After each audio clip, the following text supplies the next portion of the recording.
नमस्कार मित्रों, स्वागत है आपका फिर से एक बार आपके अपने YouTube चैनल सारथी एजुकेशनल में। और मैं फिर से उपस्थित हूँ आपके लिए संस्कृत विषय के कुछ अति महत्वपूर्ण प्रश्नों की छोटी सी श्रृंखला को लेकर।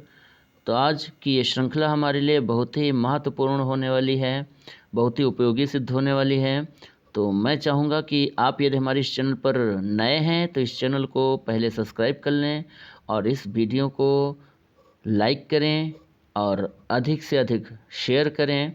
तो आज का सेशन हम लोग आरंभ करते हैं, आज की श्रृंखला हम लोग आरंभ करते हैं और देखते हैं हमारी श्रृंखला का आज का पहला प्रश्न क्या है। तो मित्रों, आज की श्रृंखला का पहला प्रश्न हमारा है, बृहत्त्रयी में नहीं गिना जाता है। हमें बताना है कि बृहत्त्रयी में नहीं गिना जाता है, अर्थात बृहत्त्रयी के अंतर्गत कौन सा ग्रंथ नहीं आता है। देखिए, कौन सा ग्रंथ नहीं आता है ये पूछा जा रहा है। सबसे पहले हमें देख लें कि कौन कौन से आते हैं और जो आते हैं उनको हम अलग कर लें, जो शेष रहेगा वो नहीं आता है ना। देखिए, बृहत्त्रयी में पहला महत्वपूर्ण ग्रंथ आता है किरातार्जुनीयम, दूसरा आता है शिशुपालवधम और तीसरा आता है नैषधीचरितम, है ना। ये तीनों ग्रंथ आते हैं, तो विकल्प हमारा कौन शेष रह रहा है, एक पहला वाला, है ना। तो यही हमारा सही उत्तर हो जाएगा।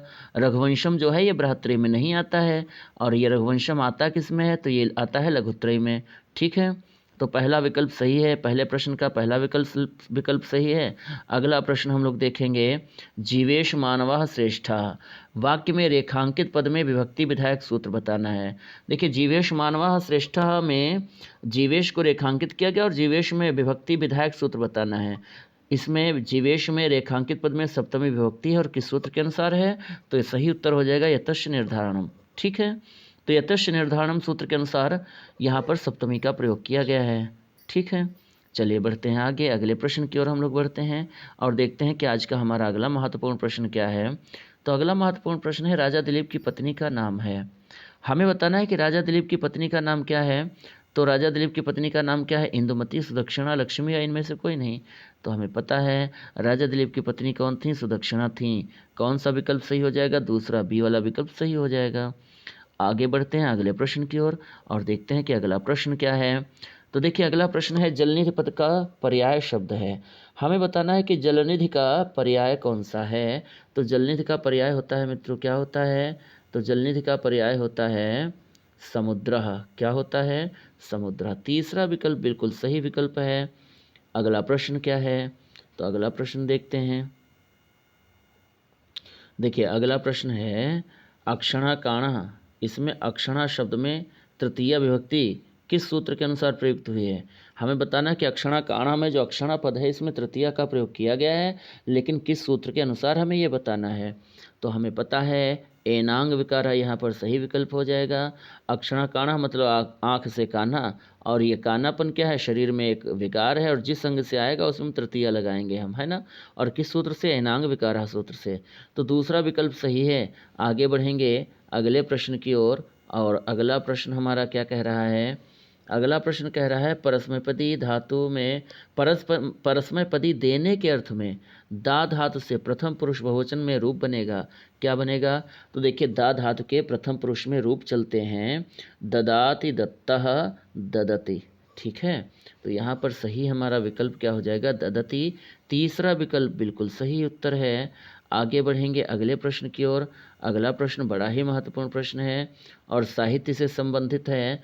लिखा हुआ है, किरातार्जुनीयम में अर्जुन ने भगवान शंकर से किस अस्त्र की प्राप्ति की थी। हमें बताना है कि किरातार्जुनीयम महाकाव्य में अर्जुन ने भगवान शिव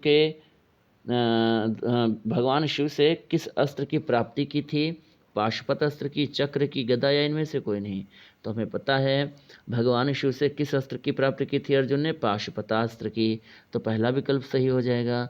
अगला प्रश्न, आज की श्रृंखला का अगला और महत्वपूर्ण प्रश्न, क्व सूर्य प्रभो वंशः क्व चाल्प विषयामतिः। क्व सूर्य प्रभो वंशः क्व चाल्प विषयामतिः, ये पंक्तियाँ किस ग्रंथ से उद्धृत हैं। हमें इस ग्रंथ का नाम बताना है जिस ग्रंथ से ये पंक्तियाँ ली गई हैं। तो देखिए, पहला विकल्प है रघुवंशम, दूसरा है अभिज्ञान शाकुंतलम, तीसरा है उत्तरामचरितम और चौथा है मेघदूतम। तो देखिए, यहाँ पर लिखा हुआ है सूर्य। सूर्यवंश की बात की जा रही है। किस वंश की बात की जा रही है? सूर्यवंश की। और हमको पता है कि सूर्यवंशी राजाओं का वर्णन किस ग्रंथ में मिलता है? रघुवंशम में।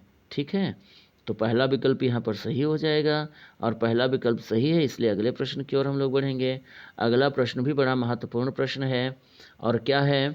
पुटपाक प्रतीकाशो रामस्य करुणो रसः। पुटपाक प्रतीकाशो रामस्य करुणो रसः किस कवि से संबद्ध है? हमें बताना है कि पुटपाक प्रतीकाशो रामस्य करुणो रसः, यह उक्ति किस कवि से संबंधित है? तो देखिए, यह उक्ति सबसे पहले तो हमें ये देखना है किस ग्रंथ से है। तो यह उक्ति है हमारी उत्तर रामचरितम से। और उत्तर रामचरितम किसने लिखा था? भवभूत ने, इसलिए इसका संबंध किसके साथ है? भवभूत से है। तो तीसरा विकल्प यहाँ पर हमारा सही हो जाएगा। और पुनः बढ़ेंगे आगे अगले प्रश्न की ओर। तो अगला प्रश्न है, बालकहि हसते वाक्य में वाच्य परिवर्तन होगा। बालकहि हसते वाक्य में वाच्य परिवर्तन होगा, क्या होगा? देखिए, बालकहि हसते सबसे पहले देखना है किस वाच्य का है। तो बालकहि हसते है हमारा भाववाच्य का। और बालकहि में तृतीया है, हसते क्रिया जो है ये आत्मनेपदी प्रथम पुरुष एक वचन की है। और इसका वाच्य परिवर्तन करना है तो कुछ नहीं करना है, बस इतना करना है कि बालकहि में जो तृतीया लगी इसको प्रथमा विभक्ति में प्रयुक्त करना है और हसते क्रिया जो है इसका कर्ता के पुरुष और वचन के अनुसार प्रयोग करना है। तो इसका बालकई है, बालकई अच्छा है, बहुवचन है, तो क्या बनेगा? बालकाः, बालकाः हो गया। और हसते क्रिया का बहुवचन रूप हो जाएगा हसन्ते। तो पहला विकल्प ही यहाँ पर सही हो जाएगा। बालकई हसते का वाच्य परिवर्तन होगा बालकाः हसन्ति। ठीक है, पहला विकल्प सही है। अगला प्रश्न देखिए क्या कह रहा है। तो अगला प्रश्न क्या कह रहा है? अगला प्रश्न महत्वपूर्ण प्रश्न है, उपगंगम में कौन सा समास है? हमें बताना है कि उपगंगम में कौन सा समास है। उपगंगम में समास कौन सा है? तत्पुरुष है, अव्ययी है, कर्मधारय है या द्विगु है? देखिए मित्रों, हम लोग पहचान जानते हैं। अव्ययीभाव समास की पहचान क्या है कि पहला पद क्या होगा? अव्यय होगा। यहाँ पर पहला पद उप है और उप क्या है? उपसर्ग है। उपसर्ग क्या होते हैं? अव्यय होते हैं। तो इसलिए सही उत्तर क्या हो जाएगा? अव्ययीभाव। ठीक है, सही विकल्प हमारा हो जाएगा दूसरा। उपगंगम में समास कौन सा है? अव्ययीभाव समास है। आगे बढ़ेंगे अगले प्रश्न की ओर और देखेंगे अगला प्रश्न क्या कह रहा है। अगला महत्वपूर्ण प्रश्न है, धर्म एव ततो हन्ति धर्मो रक्षिति रक्षितः। धर्म एव ततो हन्ति धर्मो रक्षित रक्षितः, यह उक्ति कहाँ से उद्धृत है, अर्थात कहाँ से ली गई है? तो यह उक्ति कहाँ से ली गई है? महाभारत से। इसका संबंध किससे? महाभारत से है, इसलिए सही विकल्प क्या हो जाएगा? चौथा, डी विकल्प सही हो जाएगा। और आगे बढ़ेंगे, पुनः अगला प्रश्न देखेंगे क्या कह रहा है। तो अगला प्रश्न है, प्रत्याहार विधायक सूत्र है। हमें बताना है कि प्रत्याहार का निर्माण करने वाला सूत्र कौन सा है। तो प्रत्याहार विधायक सूत्र कौन सा है? आदरंतेन संहिता। ठीक है, तीसरा विकल्प यहाँ पर सही हो जाएगा। अगले प्रश्न की ओर चलेंगे। तो अगला प्रश्न क्या कह रहा है, चक्रण ढौक से किस सूत्र का उदाहरण है? चक्रण ढौक से किस सूत्र का उदाहरण है? तो देखिए, चक्रण ढौक से में इष्टुत्व संधि है और इष्टुत्व संधि का सूत्र क्या होता है? इष्टुना इष्टु। तो चक्रण ढौक से किस सूत्र का उदाहरण है? इष्टुना इष्टु का है। दूसरा विकल्प सही है यहाँ पर। आगे बढ़ेंगे, अगला प्रश्न देखेंगे क्या कह रहा है। तो अगला महत्वपूर्ण प्रश्न हमारा क्या है, लघु सिद्धांत कौमुदी किसके द्वारा रचित ग्रंथ है? हमें बताना है लघु सिद्धांत कौमुदी के रचयिता कौन है। तो देखिए, लघु सिद्धांत कौमुदी हम जानते हैं किसके द्वारा लिखा गया है? वरदराज के द्वारा, है ना। अच्छा, यदि केवल सिद्धांत कौमुदी होता तो हमारा उत्तर क्या होता? भट्टोजी दीक्षित। लेकिन ये केवल सिद्धांत कौमुदी नहीं, लघु सिद्धांत कौमुदी है। और लघु सिद्धांत कौमुदी, मध्य सिद्धांत कौमुदी तथा सार सिद्धांत कौमुदी, ये तीनों ग्रंथ किसके द्वारा लिखे गए हैं? वरदराज के द्वारा। सही उत्तर हो जाएगा डी, चौथा विकल्प सही है। अगला प्रश्न, महत्वपूर्ण प्रश्न, सरस्वती कंठाभरणम के रचयिता हैं। हमें बताना है सरस्वती कंठाभरणम के रचयिता कौन हैं। तो इसके रचयिता कौन हैं? सरस्वती कंठाभरणम के रचयिता कौन हैं? तो इसके रचयिता हैं भोजराज। ठीक है, यह एक लक्षण ग्रंथ है, काव्यशास्त्री ग्रंथ है और इसके रचयिता कौन हैं? भोजराज हैं। चलिए आगे बढ़ेंगे अगले प्रश्न की ओर। तो देखिए, आज का अगला महत्वपूर्ण प्रश्न क्या है। और मित्रों, हम इस श्रृंखला में हम लोगों ने आज बहुत ही महत्वपूर्ण प्रश्नों का संकलन किया है और निश्चित है यहाँ से हमारा एक या दो प्रश्न आएगा ही आएगा। आज की श्रृंखला से एक या दो प्रश्न हमारे हर हाल में आने हैं। तो बड़ी ही महत्वपूर्ण श्रृंखला है और मैं चाहूँगा यदि आप हमारे इस चैनल पर नए हैं, पहली बार आए हैं और आपने यदि अभी तक चैनल को हमारे सब्सक्राइब नहीं किया है तो सबसे पहले इस चैनल को आप सब्सक्राइब कर लें और आज के इस लाइव सेशन को, इस वीडियो को लाइक करें तथा अधिक से अधिक शेयर करें। और इन्हीं शब्दों के साथ हम आगे बढ़ेंगे और देखेंगे हमारा अगला प्रश्न क्या है। तो अगला प्रश्न है, श्रीहर्ष द्वारा रचित महाकाव्य नैषधचरित में कितने सर्ग हैं? हमें बताना है कि श्रीहर्ष के द्वारा रचित महाकाव्य नैषधि चरितम में कितने सर्ग हैं, 18, 17, 20 या 22। तो मित्रों पता है नैषधि चरितम में सर्ग कितने हैं, 22 सर्ग हैं। तीसरा विकल्प सही हो जाएगा, है ना। आगे बढ़ेंगे, अगला प्रश्न देखेंगे। अगला प्रश्न है, कौन सा पद दीर्घ संधि का उदाहरण नहीं है? हमें बताना है कि जो 4 विकल्प दिए हैं, इन 4 विकल्पों में से कौन सा विकल्प है जो दीर्घ संधि का उदाहरण नहीं है। देखिए, साधुक्तम दीर्घ संधि का उदाहरण है, सत्यार्थ भी है, होत्रिकार भी है, लेकिन पित्रादेशः ये दीर्घ संधि का उदाहरण नहीं है, ये है यण संधि का उदाहरण, है ना। पितृधनादेशः, जहाँ पर रीका रा हो जाता है और रीका रा कहाँ होता है, यण संधि में। तो ये यण संधि का उदाहरण है, दीर्घ का नहीं है, इसलिए ये उदाहरण ही, ये विकल्प ही हमारा सही हो जाएगा। ठीक है, अगला प्रश्न देखते हैं क्या है।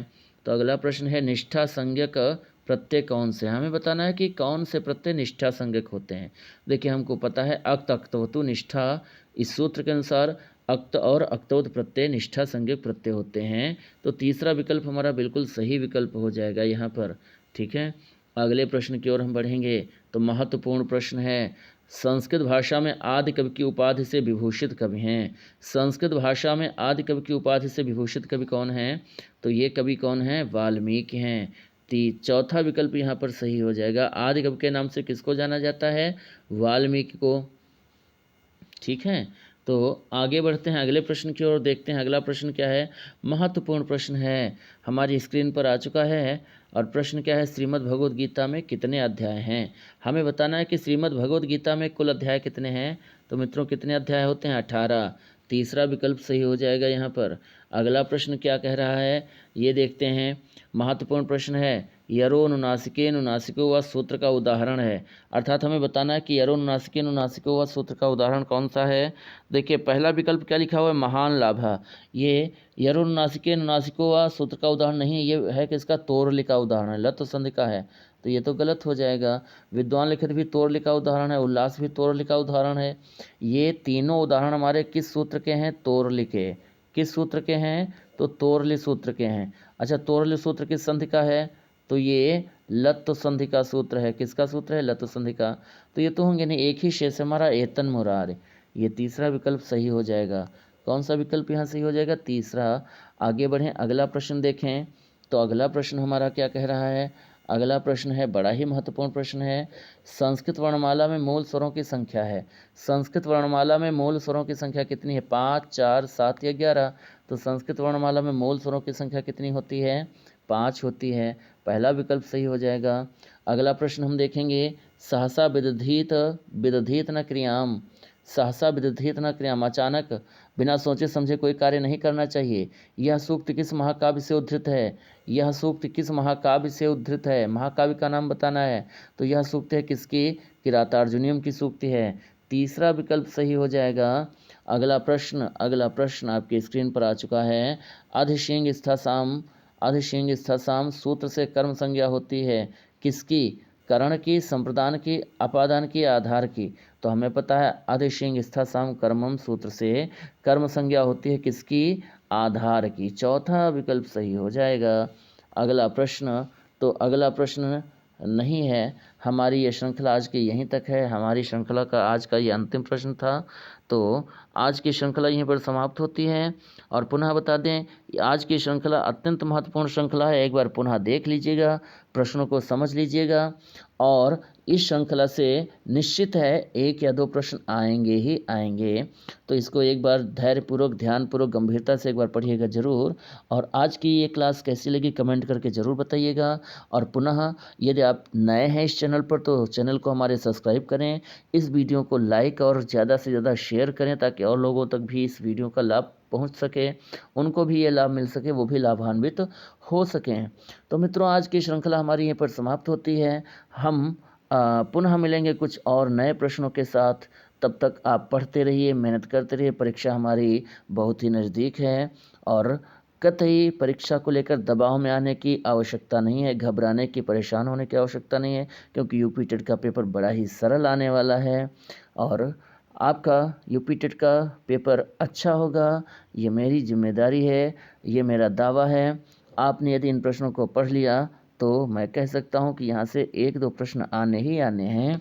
तो चलिए, आज की श्रृंखला हमारी यहीं पर समाप्त होती है, तो हम इस श्रृंखला से विदा लेते हैं। पुनः मिलेंगे नए प्रश्नों के साथ नई वीडियो में। तब तक आपका दिन शुभ हो, रात्रि मंगलमय हो, आप स्वस्थ रहें, व्यस्त रहें और हमेशा मस्त रहें। नमस्कार, धन्यवाद, जय हिंद।